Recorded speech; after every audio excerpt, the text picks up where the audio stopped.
Ассаламу алейкум, урматтуу достор, кымбаттуу студенттер. Кээде жаңы идеялар келгенде ушинтип видео кайрылуу аркылуу сактап койбосок, унутта калчудай, балким бул видео сабактардан же видео кайрылуулардан кимдир бирөөгө пайдасы тийип калар. Ошол максатта ушуну жаздырып отурабыз.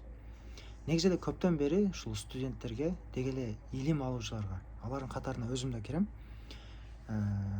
ушул убакытты туура пайдалануу боюнча бир эки билген, түшүнгөн нерселеримди айтып берейин деп жүрөм. Бизде көпчүлүк учурда, ушул студенттик күндөрдө, университетте окуп жүргөн учурда убактыбыз көбүрөөк болот.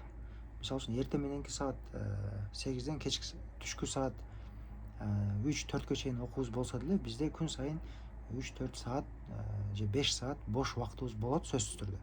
Ошол убактыбызды биз туура багытка буруп турушубуз керек. Эң эле биринчиси бул окуубузду, өзүбүздүн кесибибизди мыкты деңгээлде өздөштүрүшүбүз керек. Мыкты деңгээлде окуп, мыкты билим алышыбыз керек. Болгондо дагы ошол окуудагы эң алдыңкылардан болушубуз керек. Бул бир. Экинчиси,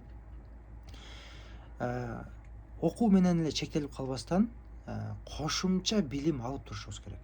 Себеби 50 жылда эл жаңы, 100 жылда жер жаңы дегендей, муун алмашып турат. Ар 30, 40, 50 жылда муун алмашып турат. Ошол муун алмашкан сайын деги эле жашоо талап кылган нерселер дагы өзгөрөт. Адамдагы баалуулуктар, көз караш, ой жүгүртүү деги эле ушул нерселер өзгөрүп турат. Ошон үчүн биз билимибизди дагы ар дайым өркүндөтүп, өстүрүп турушубуз керек. Баягы мурда алып алган билим боюнча эле калып калбай, аны ар дайым жаңылап, жаңы нерселерди үйрөнүп турушубуз керек. Мисалы үчүн, кошумча курстарды, мисалы, мен студенттерге ар дайым айтып келем, кошумча курстарды ар дайым бөлүп алгыла. Мисалы, биринчи курста жок дегенде 1-2 кошумча бир нерсени окушуңар керек. Жок эле дегенде мына айдоочулук күбөлүк алгыла, кошумча тил курстарына кызыксаңар, ошол тармакта тил үйрөнгүлө.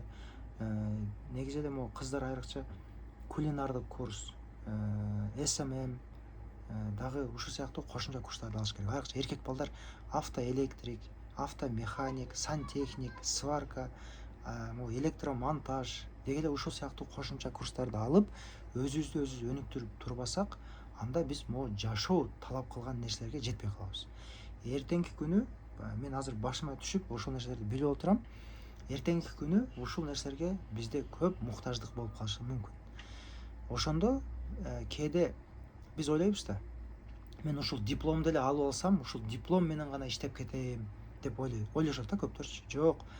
Биз алган диплом менен, мисалы, ким кайсы кесипти алган болсо, ошол кесип боюнча иштеп кеткендердин саны 25-30 эле пайыз.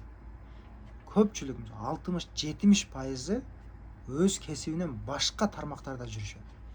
Ошонун үчүн биз кайсы кесипти окуп атсак, ошол кесип менен гана иштеп кетем дегенден алыс болушубуз керек. Эми мисалы 10 киши болсо, ошонун 10-ун 3-өөсү иштеп кетиши мүмкүн, андан 7 киши андан башка тармакка, башка сферага кетет. Бул жашоодо болуп аткан факт да. Ошон үчүн ошондой учурларда 6-7 киши башка багытка кетип аткан учурда аларга кошумча билими пайда берет да. Ошон үчүн мен студенттерге ар дайым айтып келем, дагы да айтам, силерге да айтып кетем, урматтуу достор, урматтуу студенттер. Мисалы, биринчи жылы бир тармактан кошумча билим алгыла. Экинчи курста дагы бир тармактан кошумча билим алгыла. Үчүнчү курста дагы бир тармактан. Ошо өзүңөргө карап, кайсы тармакка кызыгасыңар, кайсы нерсеге силерде кызыгуу шык бар, ошол тармактан кошумча билим алып, өзүңөрдү өзүңөр ар дайым өркүндөтүп, өстүрүп турбасаңар, анда жашоо талап кылган нерселерден артта калып каласыңар. Бул нерсени мен өзүм мурдатан ар дайым аткарып келгенмин. Ошол нерсе менен силер менен бөлүшүүнү туура көрдүм. Балким кимдир бирөөгө бул нерсе пайдасы тийип калар. Ар дайым саламатта, ийгиликте, жакшылыкта жолугушалы. Ассаламу алейкум ва рахматуллахи ва баракатух.